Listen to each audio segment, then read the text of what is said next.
V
žabovke sa nosil dievčenský kroj.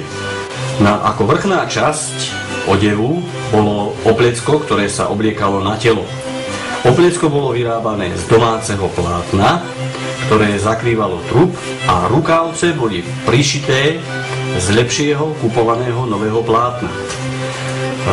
Obliecko sa zaväzovalo ešte na rukách takými červenými mašľami, s červenými stuhami, kde sa urobila mašľa, aby krásne ruky trčali z obliecka. Na obliecko sa obliekal brunclík. Brunclík, teraz sa tomu hovorí životík, bola taká vesta, ktorá bola vyrábaná najčastejšie z kupovanej látky, bola na spodu ukončená krajkou, lebo trčala spod šáfolky.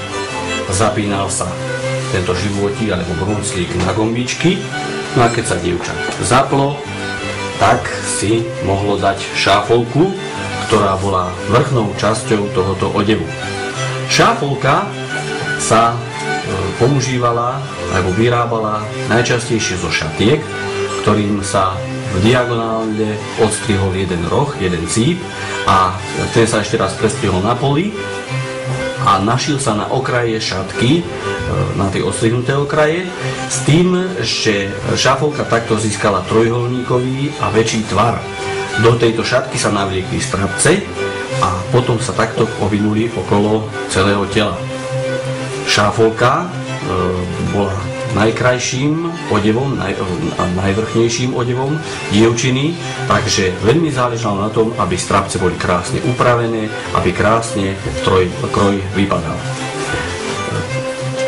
Sukne a spodnice nosili dievčatá dokopy 4.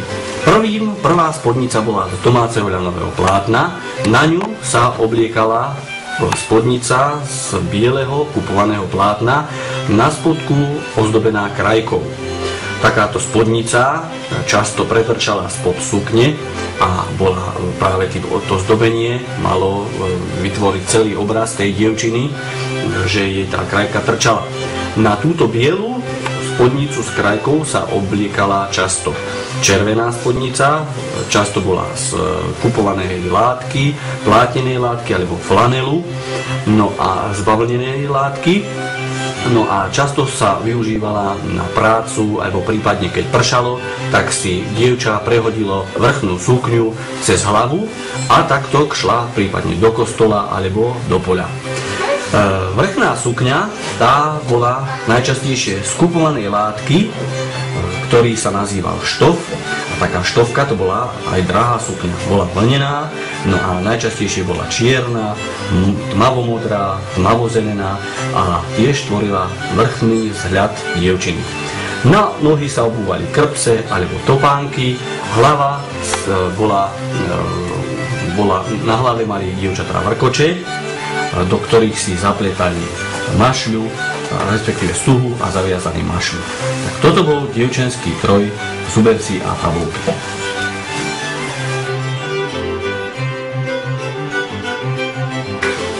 Deti, kým išli do školy, tak všetky deti nosili tzv. kabánky.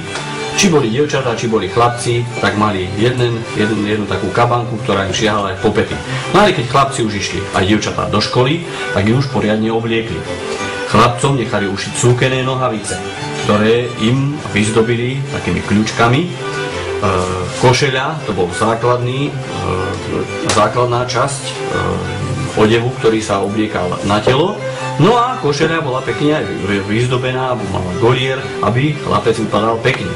No a keď bola zima, tak sa deti ešte priodievali. Dávali si kožuštek, aby im bolo teplo. No a taký kožuštek bol väčšinou jednoduchý, aby len deti ohrial.